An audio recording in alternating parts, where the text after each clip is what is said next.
তুমি আছো হৃদয়ের গভীরে, ভুলবো তোমায় বলো কি করে। বলতে পারবেন আমার সাথে? বলেন, তুমি আছো হৃদয়ের গভীরে, ভুলবো তোমায় বলো কি করে।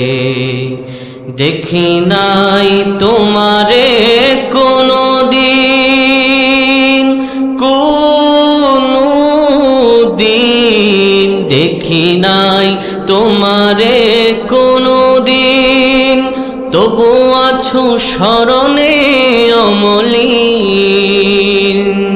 প্রেমেরই ভুবনে তোমারি বিরহ ব্যথায়, নিশীথের শেফালিরা ঝরে। তুমি আছো হৃদয়ের গভীরে, ভুলবো তোমায় বলো কি করে। 19 দিন ব্যাপী 54তম আন্তর্জাতিক মাহফিল সিরাতুন নবী সাল্লাল্লাহু আলাইহি ওয়াসাল্লাম আজ দ্বিতীয় দিবস, রোজ সোমবার। আজকের মাহফিলের সম্মানিত সভাপতি আলহাজ মাওলানা জাফর সাদেক মিয়াজি সাহেব হাফিজাহুল্লাহ ওয়া রাআ, বারাকাল্লাহু ফি হায়াতি, আল্লাহুম্মা আমিন। আমার পূর্বে অত্যন্ত চমৎকারভাবে ওয়াজ করছিলেন কোরআনের কথা এবং রাসূলুল্লাহ সাল্লাল্লাহু আলাইহি সাল্লামের সিরাত সম্পর্কে। সার্বজনীন হিসাবে রাসূলুল্লাহ সাল্লাল্লাহু আলাইহি সাল্লামের সিরাতকে সুন্দরভাবে উপস্থাপন করছিলেন আপনাদের সুপরিচিত আমার ওস্তাদ ডক্টর মাওলানা শহীদুল হক সাহেব হাফিজাহুল্লাহ ওয়া রাআ। আল্লাহ তাআলা হুজুরের কথাগুলো আমল করার তৌফিক দান করুন, আল্লাহুম্মা আমিন। উপস্থিত আছেন জাতির শ্রেষ্ঠ রাহাবার ওলামায়ে কেরাম।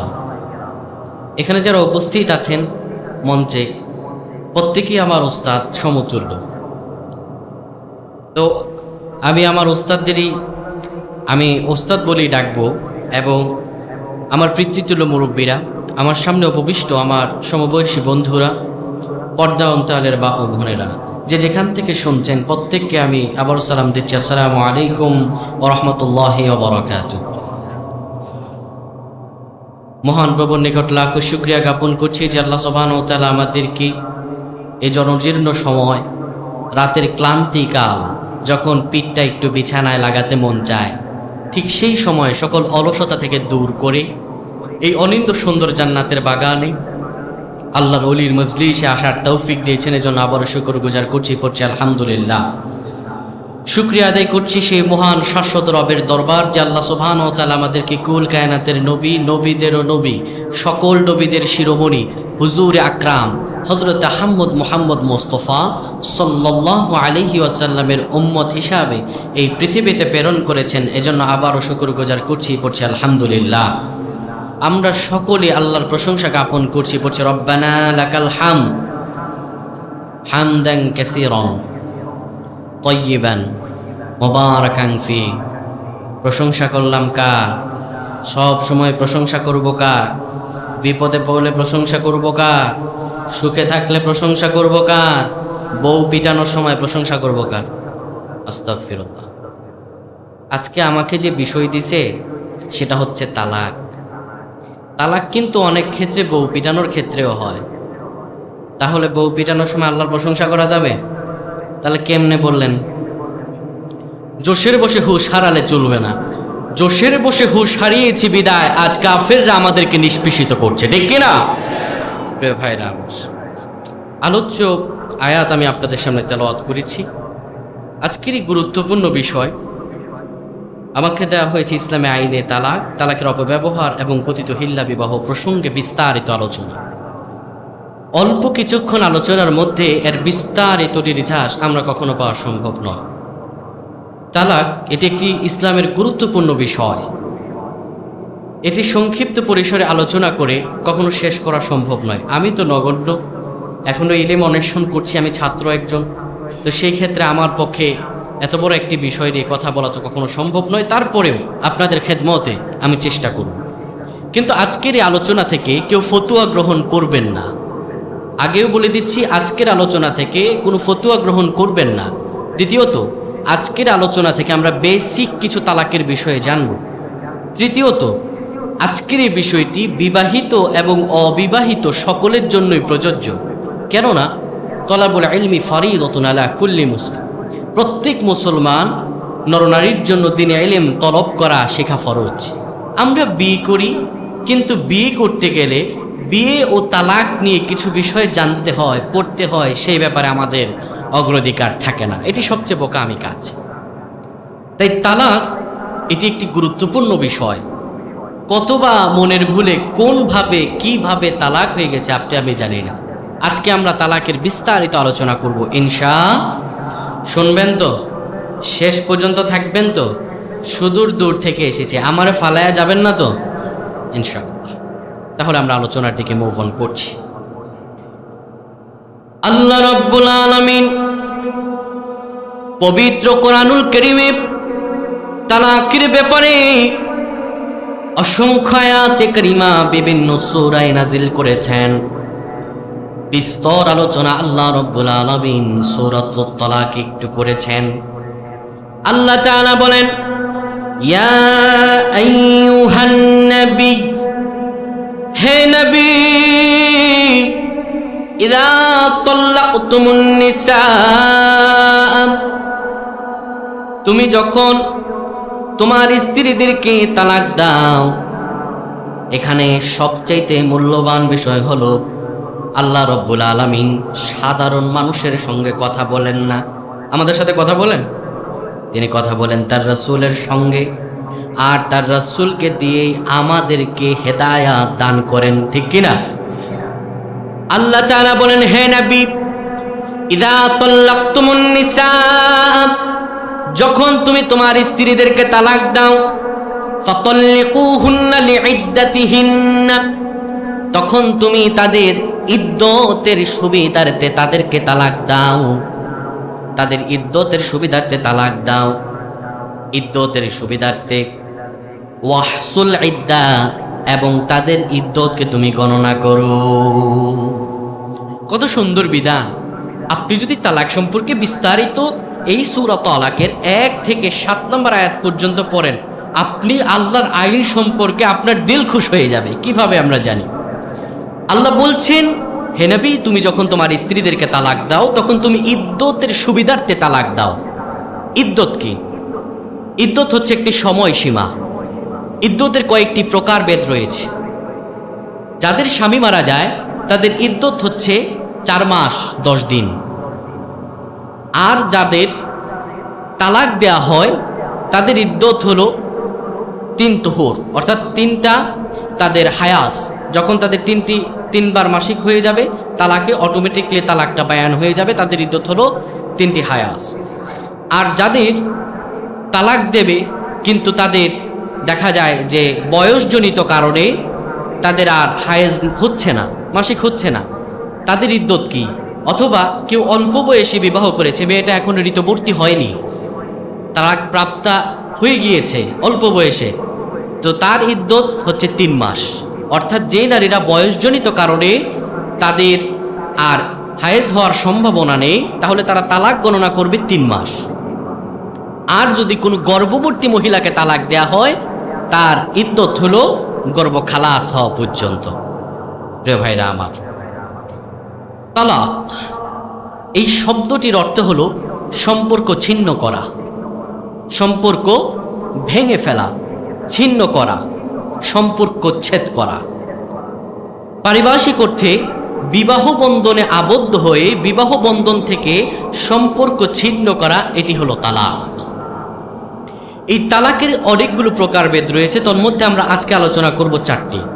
1, তালাকে সুন্নাত। 2, তালাকে বিদআত।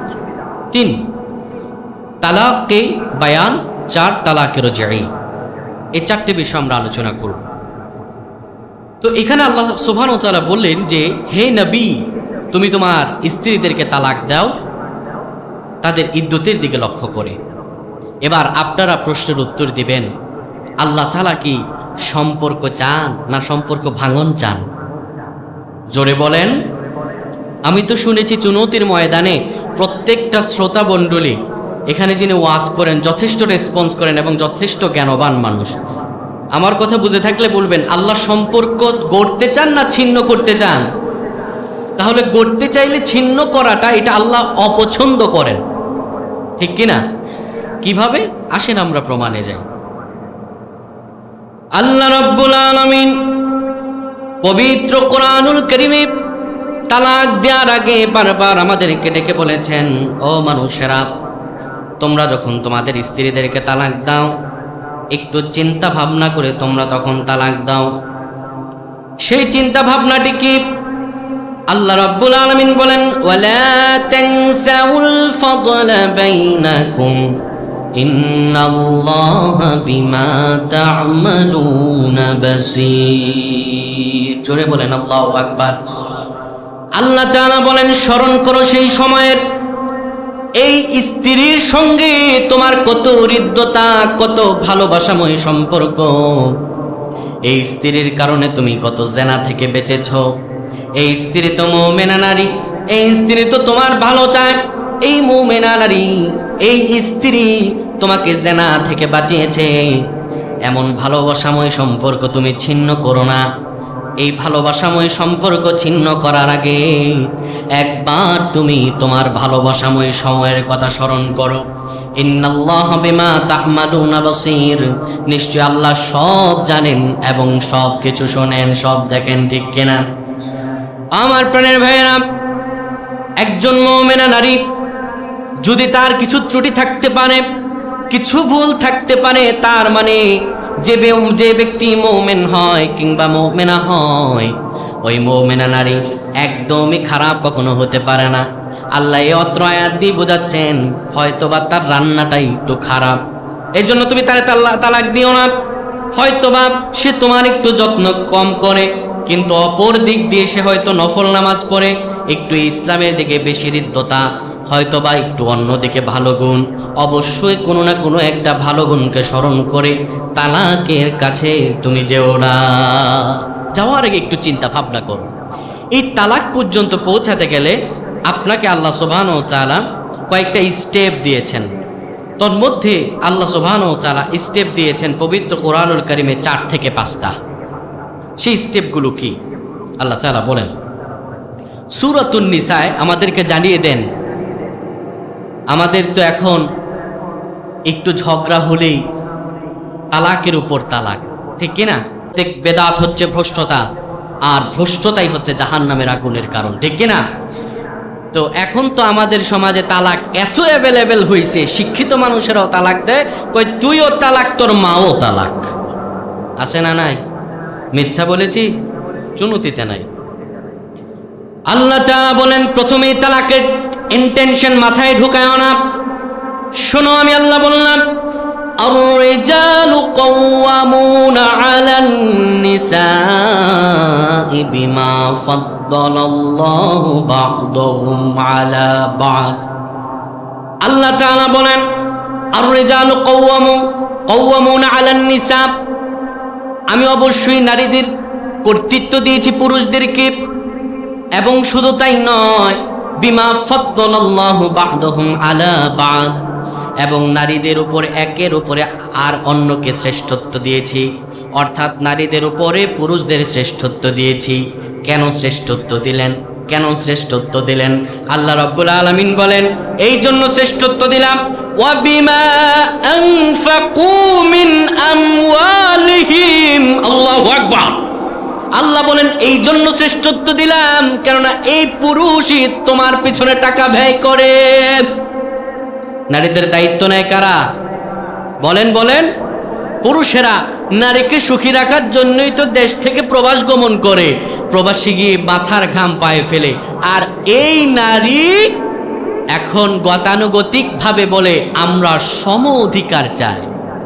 আছে না নাই? স্বামীকে চা বানায়া খাওয়ালে সেটা দাসত্ব, আর কাজ করতে গিয়ে 10 বেটারে চা খাওয়াইলে সেটা হচ্ছে স্বাধীনতা, ঠিক কিনা? আল্লাহ বানাতে চালেন রাজরানী, আর সে হতে চায় চাকরানী। আল্লাহ তাআলা বললেন না, পুরুষদেরকে তোমাদের উপর কর্তৃত্ব দিলাম। কেন কর্তৃত্ব দিলাম? এই জন্য কর্তৃত্ব দিলাম, অবিমা আনফাকু মিন আমওয়ালিহিম, কেননা তারা তোমাদের পিছনে টাকা খরচ করে।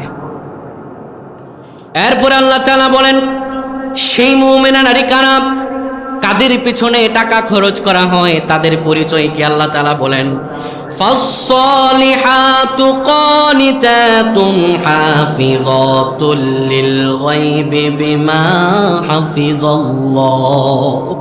আল্লাহ তাআলা বলেন সেই মুমিনা নারীরা হলো ফাসসালিহাতু সৎ কর্মশীল, অসৎ কাজ করে না, সৎ কাজ করে। কানিতাতুন শুধু তাই নয়, তারা স্বামীর আনুগত্যশীল। স্বামী সারাদিন কাজ করে এসে ঘরের মধ্যে যখন আসে, যদি ক্লান্ত বিশ্রান্ত শরীর নিয়ে বলে প্রিয়তমা এক কাপ চা এনে দাও, মাথাটা বড় ব্যথা করছে, কিন্তু আধুনিক স্ত্রীর মতো সে বলে না আমি পারবো না, তোমার চা তুমি বানায় খাও। সে ভালো নারীদের মতো নিজে চা বানিয়ে নিয়ে স্বামীর সেবা যত্ন করে। আল্লাহ বলেন এরাই হলো সৎকর্মশীল নারী। এরা ছাড়া যারা আধুনিকতার নামে স্বামীর উপরে বড় গলা চেঁচিয়ে কথা বলে, এরা কোনোদিনও মুমিনা নারী হতে পারে না।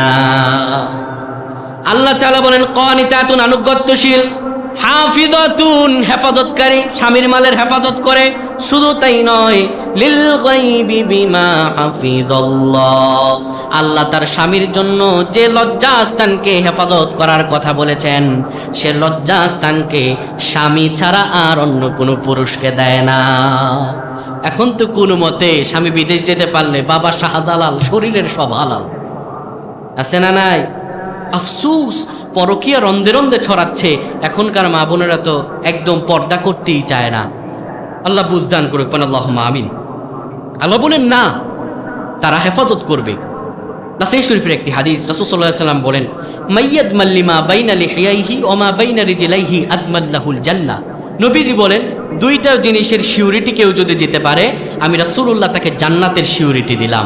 একটি হলো দুই গালের মধ্যবর্তী স্থান জিহ্বা, এই জিহ্বা দিয়ে মিথ্যাচার করবে না, এই জিহ্বা দিয়ে অন্যায় কিছু করবে না, গালি দিবে না বা চগলখুরি করবে না বা নেফাকি ফাসিকি ধরনের কাজ করবে না। আর দুই পায়ের মধ্যে লজ্জাস্থান, এই লজ্জাস্থান দিয়ে জানা ব্যভিচার করবে না। এই দুইটা জিনিসের সিউরিটি যে দিতে পেরেছে, আমি রাসূলুল্লাহ তার জান্নাতের সিউরিটি দিয়ে দিলাম। আসতে পারেন সুবহানাল্লাহ। আল্লাহ তাআলা বলেন এই সৎকর্মশীল আনুগত্যশীল নারীদের দায়িত্ব পুরুষরা নেয়, কিন্তু হ্যাঁ চলতে ফিরতে গিয়ে ওয়াল্লাতী তাখাফুনা নুশুজাহুন্না ফাইযুহুন্না ওয়াহজুরুহুন্না ফিল মাদাজি' ওয়াদরিবুহুন।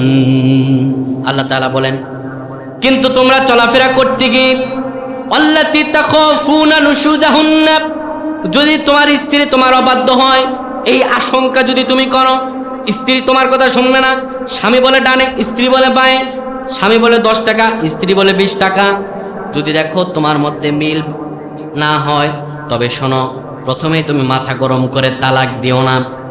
প্রথমে তুমি কি করো? ফাইদুহুন্না, প্রথমেই তুমি তাকে উপদেশ দাও। কি দাও? উপদেশ দাও। সুন্দর ভাষায় বুঝাও, কাছে এনে একটু আদর করে বুঝাও, এইভাবে করো না ওইভাবে করো, আল্লাহকে ভয় করো, আল্লাহর ভয় তার হৃদয়ে জাগ্রত করাও, উপদেশ দাও। তারপরেও যদি কাজ না হয়, ওয়াহজুরুহুন্না ফিল মাদাজি', বিছানা আলাদা করে দাও। তুমি এক বিছানায় শো, সে আরেক বিছানায় শো, কথা বন্ধ করে দাও। রাগান্বিত স্বরে চোখ গরম করে কথা বলো, ধমক দিয়ে কথা বলো। তারপরেও যদি না হয়, শোনো, ওয়াদরিবুহুন্না, তাকে মৃদু আঘাত করো, তাকে মৃদু আঘাত করো, মারো। এই অদ্রিবুহুন্নার ব্যাখ্যা কি? এখন শুই নাই বউরে মারার জন্য লাঠি নিয়ে যাইয়েন না। ওই যে প্রথমের মতো জিজ্ঞেস করলাম বউ মারার সময় প্রশংসা করবেন কার? আপনারা বললেন আল্লাহর। এখন শুই নাই মারতে যাইয়েন না, আল্লাহ বলছেন কিভাবে মারবা, ব্যাখ্যায় আসেন। স্ত্রীকে মারতে হলে লাঠি নিতে হবে 1 বিঘত। কয় বিঘত? 1 বিঘত। এবং ওই লাঠিটা প্লাস বা অন্য কিছু দিয়ে ধরতে পারবেন না, নিজ হাত দিয়ে ধরতে হবে। 1 বিঘত লাঠি ধরছেন আপনি হাত দিয়ে, লাঠি বাকি আছে কয় ইঞ্চি। এরপরে আপনি মারতে পারবেন না মুখে, মাথায়, বুকে, পিঠে।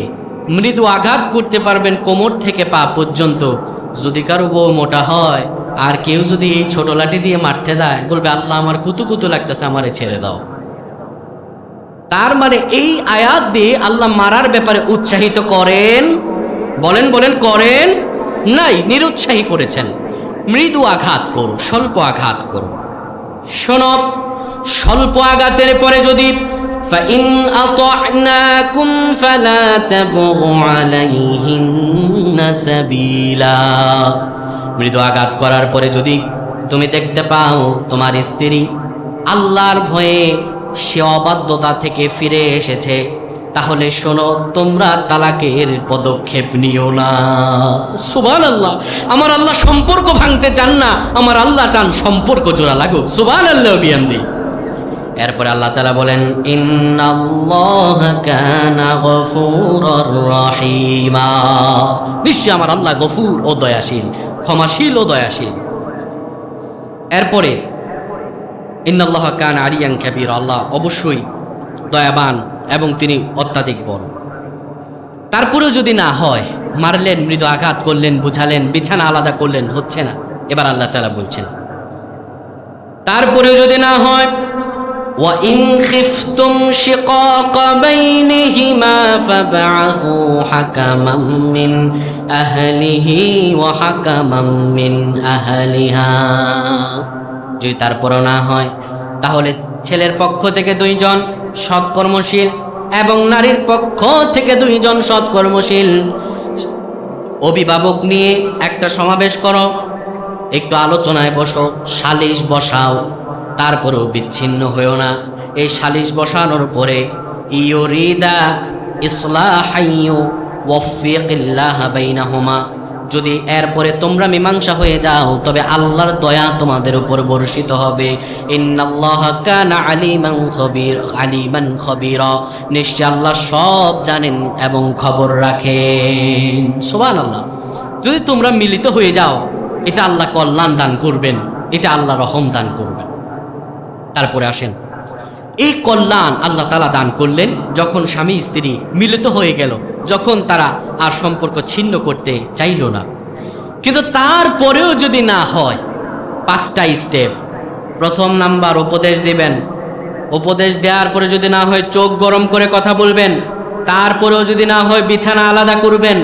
তারপরেও যদি না হয়, ওয়াদরিবুহুন্না, মৃদু আঘাত করবেন। তারপরেও যদি না হয়, সালিশ বসাবেন, মীমাংসা করার চেষ্টা করবেন। তারপরেও যদি না হয়, এরপরে আপনি তালাকের ব্যাপারে যেতে পারেন।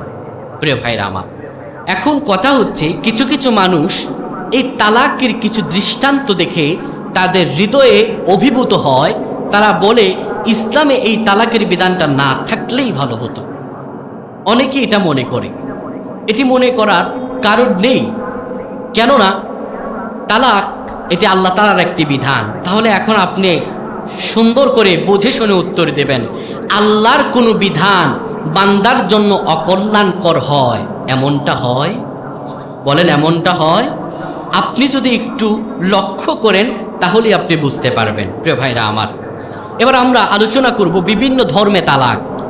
এটি আলোচনা করলে আমরা বুঝে যাব যে তালাকটি কেন গুরুত্বপূর্ণ, আমাদের ধর্মে কত সুন্দরের নিয়ম।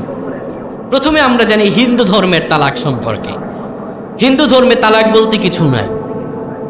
তাদের তো এমনও প্রথা আদিকালে ছিল যে স্বামী মারা গেলেও স্ত্রী অন্য কোথাও বিয়ে বসতে পারত না। ওই স্বামীকে যেই কাঠে পুরানো হতো, স্ত্রীকে সহ সংঘবদ্ধভাবে 2 জনকে একসাথে পুরানো হতো। ইতিহাস শোনেন নাই? এটি হলো হিন্দু ধর্মে তালাক বলতে কিছু নাই। দ্বিতীয়ত, ইহুদিদের নিকট তালাক। ইহুদিদের ধর্মে তালাকটা যে কোনো ওজর বা কারণ ছাড়াই দেয়া যায়, যে কোনো ওজর বা কারণ ছাড়াই দেয়া যায়। তারপরেও তাদের ধর্মে ত্রুটি বা ভুল হচ্ছে 2 ধরনের। 1, দেহগত ত্রুটি। 2, চরিত্রগত ত্রুটি। তাদের দেহগত ত্রুটি, তারা যদি মনে করে তাদের স্ত্রী থেকে অন্য কোনো একটা নারী সুন্দর, তাহলে এই কারণে তার স্ত্রীকে তালাক দিতে পারে। নাউজুবিল্লাহ। এটা ইহুদিদের ধর্মে। শুধু তাই নয়, দেহগত ত্রুটির মধ্যে চোখে কম দেখা, চোখ টেরা হওয়া, মুখে দুর্গন্ধ হওয়া, পিঠ কুঁজো হওয়া, বন্দা হওয়া, এইটুকু কারণেই তারা তালাক দিতে পারে। 2, চরিত্রগত ত্রুটি। চরিত্রগত ত্রুটির মধ্যে যেমন বেশরম হওয়া, বাজে বকবক করা, স্ত্রী কোনো জেনায় লিপ্ত হওয়া। ইহুদিদের ধর্মে তালাকটা এতটাই, আমি বলবো, ঘৃণিত যেমন ঘৃণিত আপনাকে কিভাবে বলি যে ইহুদিদের ধর্মে স্ত্রী যদি শুধু শুনেছে স্বামী সে জেনা করেছে কারোর সাথে, কোনো প্রমাণ নাই, স্বামী শুধু শুনেছে, অটোমেটিকলি তাকে তালাক দিতে পারবে। আর পক্ষান্তরে স্বামীর যদি শত হাজারো ভুলও থাকে স্ত্রী স্বামীকে তালাক দিতে পারে না। স্বামীর জেনা এবং ব্যভিচার যদি প্রমাণ হয় তারপরেও স্ত্রী তালাক দিতে পারে না। এটি হলো ইহুদি ধর্মে। তৃতীয়ত খ্রিস্টান ধর্মে, এই খ্রিস্টান মাযহাবগুলোর মধ্যে তিনটি মাযহাব হচ্ছে ক্যাথলিক, অর্থোডক্স এবং প্রটেস্ট্যান্ট। এই খ্রিস্ট ধর্মে ক্যাথলিক মাযহাবে তালাকটি একবারেই নিষিদ্ধ। স্ত্রীর চরিত্রে অবিশ্বাস বা খেয়ানতজনিত কোনো কারণ যদি তারা পরিলক্ষিত করতে পারে, যদি দেখতে পারে স্ত্রীর চরিত্রে ঝামেলা আছে, তাহলে তারা তালাক দেয়। তারা তালাক দেয় না। তাদের ধর্মে এই ক্যাথলিক মাযহাবে এটি নিষিদ্ধ। ক্যাথলিক মাযহাব অনুসারে যদি স্ত্রী খারাপ হয় তাহলে তারা বিছানা আলাদা করে দেয়, স্বামী খারাপ হয় তারা বিছানা আলাদা করে দেয়। বিছানা আলাদা করে দেয় এই জন্য তারা মনে করে স্বামী স্ত্রী দুজন মিলে একটি দেহ। এটা ক্যাথলিক মাযহাব খ্রিস্টানদের। এবং তারা তাদের ইনজিলে মারকুসে কথিত আছে 8 ও 9 নম্বর আয়াতে, ইয়াকুনাল ইনসানা জাসাদ ওয়াহিদ। তারা মনে করে যে দুটি দেহ একটি, দুটি দেহ মিলে একটি। এবং তারা এটি মনে করে ফাল্লাযী জামাআল্লাহু লা ইউফাররিকু ইনসানা, কোনো মানুষ তাদেরকে পৃথক করতে পারে না। এটা হচ্ছে ক্যাথলিক মাযহাবের অনুসারী।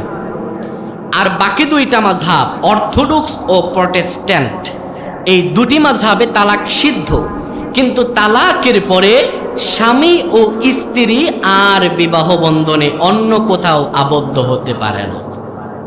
এটি হলো খ্রিস্ট ধর্মীয় মাযহাব। এবার আসেন, আল্লাহ যে তালাক দিলেন, এই তালাকের আইন দিলেন, এটি কতটা সুন্দর। জাহিলি যুগের প্রথা আপনি যদি শুনেন তাহলে অবশ্যই বুঝবেন আল্লাহ তাআলা কেন তালাকের বিধানটা দিলেন। জাহিলি যুগে মানুষেরা হর হামেশাই তালাক দিত। আম্মা জান আয়েশা সিদ্দিকা রাদিয়াল্লাহু তাআলা আনহা বর্ণনা করেন, একজন স্বামীর ইচ্ছা হয়েছে তার স্ত্রীকে তালাক দিত। তালাক দেওয়ার পরে তার স্ত্রীকে বলতো, আমি তোমাকে শাস্তি দিব, আমি তোমাকে ছেড়েও দেব না, তোমাকে কাছে রাখবো না, তোমাকে ছেড়েও দেব না, তোমাকে কাছে রাখবো না। তাহলে কি করবেন? স্ত্রী বলল, কি করবেন? ওই ব্যক্তি বলল, আমি তোমাকে তালাক দিব আর ইদ্যতের আগেই তোমারে ফিরিয়ে আনব। জনৈক আনসার একজন সাহাবী, তার স্ত্রীকে এই কথা বলার কারণে স্ত্রী রাসূলুল্লাহ সাল্লাল্লাহু আলাইহি সাল্লামের কাছে এসে বললেন, ইয়া রাসূলুল্লাহ, ইয়া হাবিবাল্লাহ, আপনাকে আমি একটি বিষয় জানাতে চাই। আমার স্বামী আমাকে বলেছে সে আমাকে ছাড়বেও না, আমাকে তালাকও দিবে না, কাছেও নেবে না। নবীজি বললেন, তাহলে কি করবে? ওই আনসার সাহাবী স্ত্রী বলল, ইয়া রাসূলুল্লাহ, সে জাহিলি মতবাদের অনুসরণ করে আমাকে তালাক দিবে ঠিকই, আবার পরক্ষণে ইদ্যত শেষ হওয়ার আগে আমারে ফিরে আনবে। এইভাবে কত হাজার বার যে তালাক দেবে এটার কোনো এস্টিমেট নাই। যখন ওই আনসারীর স্ত্রী এই কথা রাসূলুল্লাহ সাল্লাল্লাহু আলাইহি সাল্লামকে জানালেন, আল্লাহ রাব্বুল আলামিন ঠিক তখনই রাসূলুল্লাহর উপরে সূরাতুল বাকারার 229 নম্বর আয়াত নাজিল করে দিলেন। আল্লাহ রাব্বুল আলামিন বললেন, হাবিব আপনি বলে দেন, আত-তালাকু মাররাতান, তালাক হচ্ছে 2 বার। তালাক হচ্ছে কয়টা? জোরে বলেন কয়টা? 2টা। এবং শোনো, ফাইমসাকুম বিমা'রুফিন আও তাসরিহুম বিইহসান, এই 2টা তালাক দেওয়ার পরে হয় স্ত্রীকে সুন্দরভাবে তুমি গ্রহণ করো, নয়তো বা সুন্দরভাবে তারে যথাযথ নিয়মে বিদায় করে দাও। সুবহানাল্লাহ, কত সুন্দর নিয়ম। আল্লাহ তাআলা বললেন, শোনো ইমানদারেরা, 3 তালাক দিও না, 3 তালাক দিও না। কেননা 3 তালাক দিলে পরে আর তুমি তোমার এই স্ত্রীকে ফিরে আনতে পারবে না। রাসূলুল্লাহ সাল্লাল্লাহু আলাইহি ওয়াসাল্লাম তার একজন সাহাবীকে ডেকে বললেন, ও আমার সাহাবী, ইসলামের মধ্যে সবচাইতে আল্লাহর কাছে উৎকৃষ্ট, সবচাইতে উত্তম হালাল কোনটি জানো? সাহাবী বললেন, ইয়া রাসূলুল্লাহ কোনটি?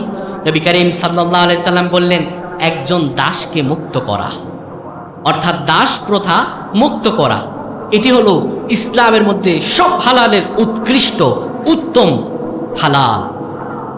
এরপরে নবী বলেন, আবগাদুল হালাল ইলাল্লাহি আত-তালাক, আর আল্লাহর কাছে নিকৃষ্টতম হালাল, আল্লাহর কাছে সবচাইতে নিকৃষ্ট হালাল হলো তালাক। আল্লাহর যত হালাল বিধান আছে সবচাইতে আল্লাহর কাছে অপছন্দনীয়, আবগাদুল মুবাহাত, ঘৃণিত হালাল, ঘৃণিত হালাল, এটি হলো তালাক। এটি কি? তালাক। আল্লাহ তাআলা বললেন, 3টা তালাক দিও না, 2টা তালাক দাও। 3 তুহুর, 3 পবিত্র তুহুর শেষ হয়ে যায়, অর্থাৎ 3টা পিরিয়ড, 3বার মাসিক শেষ হয়ে যায়, অটোমেটিকলি একটা তালাক, অটোমেটিকলি 3টা মাসিক চলে গেলে 1 তালাকই বায়ান হয়ে যায়। বায়ান মানে হচ্ছে সম্পূর্ণ বিচ্ছিন্নকারী। 1 তালাকই তো বায়ান হচ্ছে, আপনি কেন 3 তালাক দিচ্ছেন? একটি হাদিস শোনাচ্ছি। নবী করিম সাল্লাল্লাহু আলাইহি সাল্লাম বসে আছেন, সামনে রাসূলুল্লাহর সাহাবী একজন মহিলা রাসূলুল্লাহ সাল্লাল্লাহু আলাইহি সাল্লামের কাছে আসলো, বলে, ইয়া রাসূলুল্লাহ সাল্লাল্লাহু আলাইহি সাল্লাম, আমার স্বামী আমাকে 3 তালাক দিয়েছে। রাসূলুল্লাহ সাল্লাল্লাহু আলাইহি সাল্লাম সঙ্গে সঙ্গে বসা থেকে উঠে দাঁড়ালেন। নবীজি বসা থেকে উঠে দাঁড়ালেন। আল্লাহ নবী, বিশ্ব নবী রাসূলুল্লাহ সাল্লাল্লাহু আলাইহি সাল্লাম তীব্র রাগান্বিত হয়ে গেলেন। নবীজির এই রাগ দেখে একজন সাহাবী সঙ্গে সঙ্গে তলোয়ার বের করে ফেলছে। সাহাবী মনে করছে ওই ব্যক্তি কি তালাক দেওয়ার কারণে মুরদাত হয়ে গেল নাকি, কাফের হয়ে গেল নাকি, এত ভয়ঙ্করভাবে রাসূলুল্লাহ রেগে গিয়েছেন। আর নবীজি রেগে বললেন, তোমরা, আমি রাসূলুল্লাহ জীবিত আছি, এখনই তোমরা আল্লাহর বিধান নিয়ে তামাশা শুরু করে দিয়েছো, 3 তালাক দিচ্ছ। আজকে সমাজে একটু বিবাদ হলে কোনো মীমাংসা নাই, কিচ্ছু নাই, তালাক দেওয়ার পরে একবারেই তালাক। এবার যখন তালাক দিছে, সামনে যদি ভাইয়ের বউও থাকে বলে তুমিও তালাক। আর তালাক যখন দিছে, শয়তান রাগান্বিত করেছে, তালাক দিয়েছে। এবার তালাক দেওয়ার পরে মনার মাথা যখন ঠান্ডা হয়েছে, তখন আইসা দেউরায় মোল্লা মৌলবীর কাছে বলে, হুজুর, আমি তো দিয়া তালাক দিই নাই, তা দিয়ে দিছি, আমি তো তালাক বই নেই, আমি বলছি সালাক। কি বলছি? সালাক। আফসোস, 3টি বিষয় আপনি ইচ্ছায় করেন আর অনিচ্ছায় করেন, বুঝে করেন আর না বুঝে করেন, হয়ে যাবে। কাউকে যদি আপনি হত্যা করেন, একটি ছুরি নিলেন, তার গলায় একদম পোঁচ মেরে দিলেন, বলেন একটু টেস্ট করি না কেমন হয়। এবার বুঝে থাকলে বলবেন, গলা বরাবর একটি ছুরি দিয়ে আপনি পোঁচ মেরে দিয়েছেন, গলা পড়ে গেছে, ওই লোকটি আর বাঁচবে? মরার পরে আপনি বলেন, আয় হায়, আমি তো ইচ্ছা করে দিইনি, আমি একটু টেস্ট করার জন্য দিয়েছিলাম। 2, আপনি বুঝে শিরক করেন আর না বুঝে শিরক করেন, শিরক করবেন, সঙ্গে সঙ্গে আপনার ঈমান বরবাদ। 3 নাম্বার তালাক। বুঝে দেবেন আর না বুঝে দেবেন, ইচ্ছায় দেবেন আর অনিচ্ছায় দেবেন, দিছেন তো মরছেন, তালাক হয়ে গিয়েছে। তো তালাক আমরা কিভাবে দেব? সুন্নত তালাক কিভাবে? সুন্নত তালাক হচ্ছে 3 তোহর, পবিত্র 3 তোহর। কিভাবে? আপনার স্ত্রী হায়েজ থেকে পবিত্র হওয়ার পরে যখন তার সঙ্গে আপনার সঙ্গম হয়নি, বুঝবেন কথা, তার সঙ্গে আপনার মিলন হয়নি, পবিত্র তুহর, সেই তুহরে 1টি তালাক আপনি দিবেন। 2য় মাসে আপনি তার সঙ্গে কথা বলছেন না, বিছানা আলাদা করে দিয়েছেন। 2য় মাসে যখন আবার সে হায়েজ থেকে পবিত্র হলো, এরপরে আপনি আরেকটি তালাক দেবেন। এবার 3য় মাসে আপনি তালাক দেওয়ার জন্য নিশ্চিন্ত করে ফেলেছেন, তখন আপনি 3য় মাসে আরেকটি তালাক দেবেন। এটি হলো তালাকের সুন্নত, তালাকের পদ্ধতি, তালাকের পদ্ধতি। আর 3য় তালাক দেওয়ার সঙ্গে সঙ্গে আপনার স্ত্রী বায়ান হয়ে যাবে। কিন্তু আপনি যদি একসঙ্গে 3 তালাক দিয়ে বসেন, তাহলে এটা হয়ে যাবে তালাকে বেদাত। এটার কারণে আপনার আল্লাহর কাঠগড়ায় দাঁড়াতে হবে। কিন্তু অনেকে এসে বলে, হুজুর, আমি তো রাগের মাথায় তালাক দিছি, আমার তালাক কি হবে? আমার মাথা ঠিক ছিল না। শোনেন, ওই যে বললাম 3টি বিষয়। এখন আমাকে একটা প্রশ্নের উত্তর দেন, তালাক কি মানুষ হেসে হেসে দেয় না রেগে রেগে দেয়? বলেন বলেন। তালাক কি ভালোবাসার জিনিস, যে স্ত্রীকে প্রিয়তমা হিসেবে ডাকলাম, প্রিয়তমা একটু কাছে আসো, তোমাকে একটু তালাক দিই, বিষয়টা কি এমন? নাকি বিষয়টা রাগের? প্রত্যেকটা পাপ কাজ মানুষের রাগের থেকে উদ্গ্রীব হয়। আর আপনি কিভাবে চিন্তা করলেন আপনি 3টা তালাক দেওয়ার পরে এরপরে আপনি আসছেন যে এবার কিভাবে সহজ করা যায়। প্রিয় ভাইরা আমার, যখন এখানেই চলে এসেছি এবার একটু হিল্লের কথা না বললেই নয়। আমাদের আল্লাহ তাআলা বললেন 2টা তালাক দেওয়ার পরে আল্লাহ তাআলা বলেন ফাইন তাল্লাকহা, 2টা তালাক দিয়েছ, 2টা তালাক দেওয়ার পরে এবার যদি তুমি 3 তালাক দাও, 3 নাম্বার তালাক দিয়ে দাও, তাহলে শোনো ফালা তাহিল্লু লাহু মিন বা'দু হাত্তা তানকিহা যাওজান গায়রা, এরপরে এই স্ত্রীকে প্রথম স্বামী আর গ্রহণ করতে পারবে না। কতক্ষণ? ততক্ষণ যতক্ষণ না তার অন্য স্বামীর সঙ্গে বিবাহ হয়। অন্য স্বামীর সঙ্গে বিবাহ হওয়ার পরে ওই স্বামীর সঙ্গে সংসার করার পরে কোনো একটা কারণে যদি ওই স্বামীও তাকে তালাক দেয় কিংবা মৃত্যুবরণ করে, তার ইদ্যত শেষ হলে আবার প্রথম স্বামী গ্রহণ করতে হবে। এছাড়া স্ত্রীকে গ্রহণ করার আর কোনো সঠিক পদ্ধতি নাই। কিন্তু আমাদের সমাজে আল্লাহ তাআলার এই সুন্দর বিধানকে কিভাবে বিকৃত করেছে জানেন? এই সুন্দর বিধানকে বিকৃত করেছে যে যদি ভুল তালাক দিয়ে দেয়, সমাজের কিছু পণ্ডিত আর কিছু মূর্খরা বিধান করেছে যে এখন একটা পুরুষের সঙ্গে থাকবে এক রাত, এরপরে ওই ব্যক্তি তালাক দিয়ে দিবে। বলে যে এখন কাকে বিবেচনা করবে? করছে কানারে। বলছে কানা ভাই তুই চোখেও দেখোস না, হাতের কাজও তোমার নাই, চোখে যখন দেখো না হাতের কাজও তোমার নাই, বাবারে 10,000 টাকা দিব, আমার বউ তোমার ঘরে একদিন থাকবে, তুমি আর পরের দিন তালাক দিবে। এবার কানা বেড়াই তো বলছে 10,000 টাকা যদি ফ্রি পাওয়া যায় ক্ষতিটা কি? এই হচ্ছে ভণ্ডামি। কিন্তু এটি কখনো সিদ্ধ তাহলিল নয়, আল্লাহ যেটি করেছেন এটি নয়, এটি হচ্ছে একটি ঘৃণিত এবং পাপাচারীর একদম সবচেয়ে নিকৃষ্টতম কাজ। আচ্ছা আপনি একটু খেয়াল করেন তো, আল্লাহর এই সুন্দর বিধানকে যখন এই সুন্দর বিধান সম্পর্কে বিধর্মীরা শুনতে পাবে যে মুসলমানেরা তার স্ত্রীকে পবিত্র করার জন্য এক রাত একটা পুরুষের সঙ্গে রাখে, এরপরে স্ত্রী চলে আসে, তখন বিধর্মীরা কি ইসলাম সম্পর্কে সুন্দর মতামত দেবে নাকি ঘৃণিত মতবাদ দেবে? আফসোস, আপনি ইসলামকে নিয়ে খেলতামাশা করছেন। রাসূলুল্লাহ সাল্লাল্লাহু আলাইহি ওয়াসাল্লাম সহিহ নাসাই শরীফের হাদিসে নবীজি সাল্লাল্লাহু আলাইহি সাল্লাম আব্দুল্লাহ ইবনে মাসউদ রাদিয়াল্লাহু তাআলা থেকে বর্ণিত হাদিস, রাসূল সাল্লাল্লাহু আলাইহি সাল্লাম বলেন লাআনা রাসূলুল্লাহিল মুহাল্লালা ওয়াল মুহাল্লালা লাহু, নবীজি বলেন ওই ব্যক্তির জন্য আল্লাহর পক্ষ থেকে অভিশাপ, আল্লাহর পক্ষ থেকে ওই ব্যক্তির জন্য অভিশাপ যে ব্যক্তি হিল্লে করে এবং হিল্লে করায়, মানে যেই স্বামী হিল্লে করাইছে অন্য পুরুষ দিয়ে, ওই স্বামীর জন্য অভিশাপ। এবার বলেন আল্লাহর অভিশাপ যদি নবীজির মুখ থেকে শোনা যায় সহিহ হাদিস বর্ণনা অনুযায়ী, তাহলে ওই ব্যক্তি তো ধ্বংস এমনি হয়ে যাবে। নবীজি যদি এমনি একটা কথা বলেন তাহলে ধ্বংস হয়ে যায়, তাহলে আল্লাহর কথা বলে যদি নবীজি ধ্বংস বলেন, ওই ব্যক্তির আর বাঁচার কোনো উপায় আছে? শুধু তাই নয়, নবীজি সাল্লাল্লাহু আলাইহি সাল্লাম উকবাতা ইবনে উমর রাদিয়াল্লাহু তাআলা বর্ণিত হাদিস, রাসূল সাল্লাল্লাহু আলাইহি সাল্লাম বলেন আলা উখবিরুকুম বিত্তাইসিল মুস্তাআর, ও সাহাবীরা আমি কি তোমাদেরকে ভাড়াটে সার সম্পর্কে বলবো? সাহাবীরা বলল ইয়া রাসূলুল্লাহ সাল্লাল্লাহু আলাইহি সাল্লাম, ক্বালু বালা ইয়া রাসূলুল্লাহ, আপনি বলেন ভাড়াটে সার কি একটু জানতে চাই। নবী করিম সাল্লাল্লাহু আলাইহি সাল্লাম বললেন হুয়া মুহাল্লালা লাহু, যে ব্যক্তি তাহলিলের নামে হিল্লে করে, যে ব্যক্তি তাহলিলের নামে হিল্লে করে ওই ব্যক্তি হচ্ছে ভাড়াটে সার।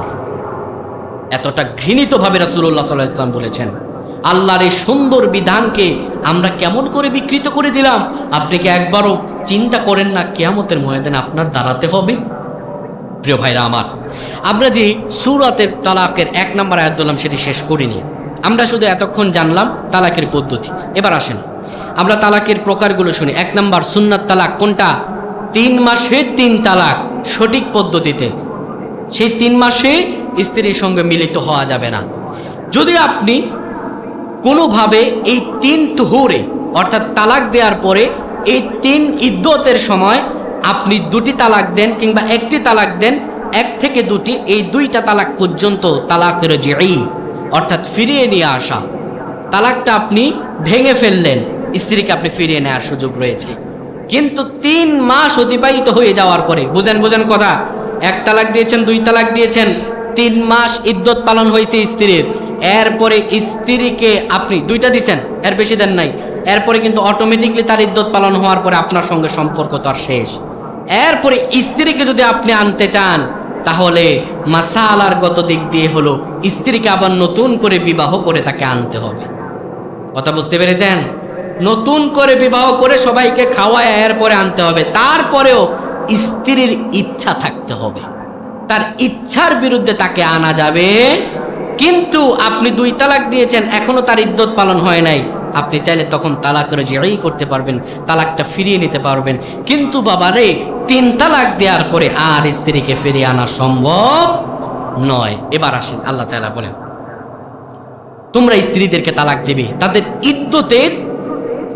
ইদ্যতটা যেন তারা গণনা করতে পারে, তাদের ইদ্যত যেন সহজভাবে হয়, অর্থাৎ সে হায়েজ থেকে মুক্ত এবং সহবাস থেকে মুক্ত। ওয়াহসুল ইদ্দাহ, এবং তোমরা ইদ্যতকে গণনা করবে। ইদ্যতটা বলেছিলাম, যে ব্যক্তির স্বামী মারা গেছে তার ইদ্যত হচ্ছে 4 মাস 10 দিন, যে মহিলাকে তালাক দেওয়া হয়েছে তার ইদ্যত হচ্ছে 3 হায়েজ। যাদের বয়সের কারণে হয়তো অল্প বয়স কিংবা বেশি বয়স হয়েছে তাদের ইদ্যত হচ্ছে 3 মাস, যাদের হায়েজ হয় না, বয়সের কারণে হায়েজ হয় না, তাদের ইদ্যত 3 মাস। আর গর্ভবতী মহিলাকে তালাক দিয়েছে তার ইদ্যত হচ্ছে গর্ভখালাস হওয়া পর্যন্ত। এবার আসেন, আল্লাহ তাআলা বলেন, ওয়াত্তাকুল্লাহা রাব্বাকুম, শোনো রে বান্দা, তালাক দিবা ঠিকই, কিন্তু আল্লাহর ভয় তোমার অন্তরে যেন থাকে। আর যে ব্যক্তি তার রবকে ভয় করে, লা তুখরিজুহুন্না মিন বুয়ুতিহিন্না ওয়ালা ইয়াখরুজনা, আল্লাহ রাব্বুল আলামিন বলেন, স্ত্রীকে তালাক দেওয়ার পরে স্ত্রী ইদ্যত পালন করবে না বাবার বাড়ি গিয়ে, স্ত্রী ইদ্যত পালন করবে স্বামীর বাড়িতে। তোমরা তোমাদের স্ত্রীদেরকে ঘর থেকে বের করে দিও না, আর স্ত্রীরাও তোমরাও ঘর থেকে বের হয়ে যেও না। মিম বুয়ুতিহিন্না ওয়ালা ইয়াখরুজনা, ও স্ত্রীরা তোমরাও ঘর থেকে বের হয়ে যেও না, আর তোমরাও ঘর থেকে বের করে দিও না। ও বাবারা আমার উত্তর দেবেন, আমাদের সমাজে স্ত্রীকে তালাক দেয়, আল্লাহর বিধান হলো স্ত্রীকে তালাক দেওয়ার পরে স্ত্রী ইদ্যত পালন করবে স্বামীর বাড়িতে। কিন্তু আমাদের সমাজটা এতটাই আল্লাহ তাআলার আইন বিরোধী হয়ে গিয়েছে, এই তালাক নিয়ে মানুষ খেলতামাশা হাসতে হাসতে তালাক দেয়, কাঁদতে কাঁদতে তালাক দেয়, রাগান্বিত হয়ে তালাক দেয়। আর তালাক দেয় যখন স্ত্রীকে সঙ্গে সঙ্গে ঘর থেকে বের করে দেয় তখন, ঠিক কিনা?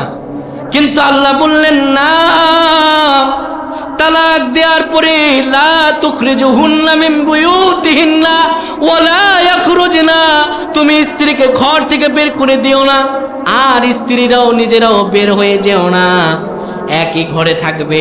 শোনো বান্দারা, তোমরা ভালো করে শোনো, আমি আল্লাহ তাআলা বলে দিলাম, ইল্লা আইয়াতিনা বিফাহিশাতিম মুবায়্যিনা, যদি এমন হয় স্ত্রীর চরিত্র ভালো না, স্ত্রীর চরিত্র একদমই সুন্দর না, যদি এমন তোমার মনে হয়, তবে শোনো, তার চরিত্রের মধ্যে যদি তুমি কোনো সমস্যা পরিলক্ষিত করতে পারো, তাহলে তুমি তোমার স্ত্রীকে তালাক দিতে পারো। তবে তার চরিত্রগত যদি সমস্যা হয়, সেটা যদি প্রমাণিত হয়, তখনই তালাক দিয়ে তার ইদ্যতটা তোমার বাড়িতে না রেখে বাড়ি থেকে তুমি বহিষ্কার করতে পারো। তখন যখন স্ত্রী অপকর্ম বা জেনায় লিপ্ত হবে, তার চরিত্র খারাপ, এই স্বামীর বাড়িতে রাখলে বদনাম লটায়া যাবে, তখন তুমি ঘর থেকে বহিষ্কার করতে পারো। তোমার স্ত্রী তোমার মা বাবার সঙ্গে রাগারাগি হয়ে যাবে, মারপিট হয়ে যাবে, একদম অবাধ্য, তখন তুমি ঘর থেকে বহিষ্কার করতে পারো। নতুবা আল্লাহর আইন হচ্ছে তুমি তাকে ইদ্যতের সময় তোমার ঘর থেকে বহিষ্কার করতে পারবে। জোরে বলেন, পারবে? পারবে না। এটি হলো আল্লাহর আইন। কেন পারবে না? আল্লাহ তাআলা তারপর বলেন, লা তাদরি লাআল্লাল্লাহা ইউহদিসু বা'দা যালিকা আমরা, হয়তোবা আল্লাহ সুবহানাহু ওয়া তাআলা সৃষ্টি করতে পারেন এমন একটি কাজ, যে কাজের মধ্যে তোমাদেরকে আবার একত্রিত করে দিতে পারেন। এবার সবিশেষ একটি বিষয় আমি বলছি, সেটি হচ্ছে, আমার আলোচনার সময় অলরেডি শেষ, জাস্ট 2 মিনিট নিচ্ছি। আমাদের এই ধর্মটা এতটাই সুন্দর, যেখানে শুধু পুরুষদেরই তালাকের অধিকার নয়, বরঞ্চ নারীদেরও তালাক নেয়ার অধিকার আল্লাহ সুবহানাহু ওয়া তাআলা দিয়েছেন। সুবহানাল্লাহ পড়বেন না? যদি দেখে বিয়ে করলো, বিয়ে করার পরে দেখতেছে যে স্বামী গাঁজামদ খায়, কিংবা দেখলো বিয়ে করার পরে স্বামীর আপনার হচ্ছে স্ত্রীর হক আদায় করার মতো অ্যাবিলিটি নাই, ক্ষমতা নাই, অর্থাৎ পুরুষত্বহীন, তাহলে কি করবে? ওই মহিলা তালাক নিতে পারবে, স্বামীর কাছ থেকে তালাক নিতে পারবে। আর সেই তালাকটাকে বলা হয় খোলা। সে তালাকটাকে কি বলা হয়? খোলা, অর্থাৎ কাপড় খুলে ফেলা, অর্থাৎ কাপড় খুলে ফেলা। এই যে এই তালাকটির নিতে হবে কিভাবে? এই তালাকটি নিতে হলে পরে স্বামীর কাছে তালাক চাইতে হবে। মুনাফিক নেতা আব্দুল্লাহ বিন ওবাইয়ের বোন জামিলা বিনতে ওবাই, তিনি যখন রাসূলুল্লাহর কাছে আসলেন, বললেন, ইয়া রাসূলুল্লাহ, আমার স্বামী আমাকে অনেক মারধর করে, আমি তার থেকে তালাক চাই। রাসূলুল্লাহ তার স্বামীকে আনলেন, বললেন, তোমার স্ত্রী তোমার কাছ থেকে তালাক চায়।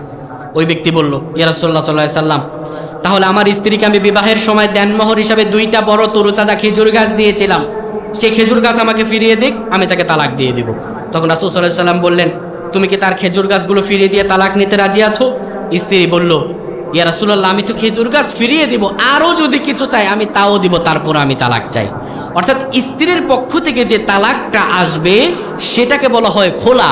আর খোলা যখন নিতে আসবে স্বামীর কাছে, তাকে যদি স্বামী দেনমোহর পরিশোধ করে, সেই দেনমোহরটা স্বামীকে ফিরিয়ে দিতে হবে। এটি কার আইন? আল্লাহর আইন। কিন্তু আমাদের সমাজের দিকে তাকালে দেখা যায়, বিয়ে করছে কিছু নারীরা আছে ব্যবসায়ী নারী, তারা ব্যবসার জন্য বিবাহ করে, 10 লাখ 20 লাখ টাকা কাবিন দিয়ে ব্যবসার জন্য বিয়ে করে, আর বিয়ে করার পরে নান্টু মন্টু ছেলেটারে কয়দিন ভোলায় বেলায় ভাঙ্গা খায়, এরপরে তালাকের নামে ছেলেটার থেকে টাকা আত্মসাৎ করে। ঠিক কিনা? এমন মহিলা কিন্তু আছে। তারপরে আসেন, কোন নারী যদি এই ইন্টেনশন থাকে যে টাকা লোভের জন্য তালাক নেব, সর্বশেষ হাদিস বলতেছি, কোনো মহিলার ইন্টেনশন থাকলো টাকার জন্য তালাক দেব, কিংবা দেখা যায় মেয়েটারে বিয়ে দিয়েছে, এবার বাবার বাড়িতে যখন আসছে তখন মেয়ের বাপ মা বলতেছে, এই স্বামী তো দেখা যায় শ্বশুর বাড়িতে আসার সময় বেশি বেশি ফল ফ্রুটস আনে না, আমাদেরকে দেখা যায় বেশি তোলামও করে না, তাহলে তালাক দিয়ে দেয়।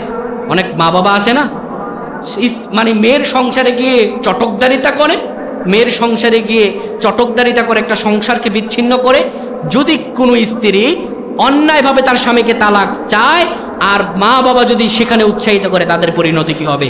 রাসূল সাল্লাল্লাহু আলাইহি সাল্লাম বলেন, আইয়ামা ইমরাআতিন সাআলাত যাওজাহা তালাকান ফি গায়রি মা বাসি ফাহাররামু আলাইহি রাইহাতুল জান্নাহ। নবীজি সাল্লাল্লাহু আলাইহি ওয়াসাল্লাম বলেন, কোন স্ত্রী যদি অন্যায়ভাবে স্বামীর নিকট ক্ষতির আশঙ্কা ছাড়া তালাক চায়, আল্লাহ রাব্বুল আলামিন ফাহারামুন আলাইহা রাইহাতুল জান্নাহ, আল্লাহ তার জন্য জাহান্নাম নিষিদ্ধ করে দেন, সে জাহান্নামের ঘ্রাণও পাবে না। নাউজুবিল্লাহ। কোন স্ত্রী যদি অকারণে স্বামীর থেকে তালাক চায়, তাহলে জান্নাতের সুঘ্রাণও পাবে না, যে জান্নাতের সুঘ্রাণ 500 বছর দূর থেকে পাওয়া যাবে। সুবহানাল্লাহ। তাহলে এটি কত ভয়ঙ্কর আপনি এবার চিন্তা করেন। আর তালাক কতটা ঘৃণিত। প্রিয় ভাইরা আমার, আলোচনা অনেক লম্বা। ওই যে বলে দিছিলাম, মনে রাখবেন, তালাক সম্পর্কে বিস্তারিত জানতে চান এবং ইদ্দত সম্পর্কে পরিপূর্ণ একটি ধারণা চান, তাহলে আজকে বাড়িতে গিয়ে সূরা তালাকের 107 নম্বর আয়াত পড়বেন। 1 থেকে 7। আমি তো জাস্ট একটা আয়াতের তাফসির আজকে করার সুযোগ পেয়েছি। তো আবারও যদি কখনো দেখা হয়, ইনশাল্লাহ বাকি আলোচনা হবে। আমার জন্য দোয়া করবেন। আমি আপনাদের সন্তান সমতুল্য, সুদূর থেকে আপনাদের এখানে এসেছি, দোয়া নেয়ার জন্য উপস্থিত হয়েছি। কোনো ভুল ত্রুটি হলে ক্ষমা সুন্দর দৃষ্টিতে দেখবেন। আমি আমার ওস্তাদদের থেকে দোয়া নিয়ে আজকের মতো বিদায় নিচ্ছি। আসসালামু আলাইকুম ওয়া রাহমাতুল্লাহি ওয়া বারাকাতুহু।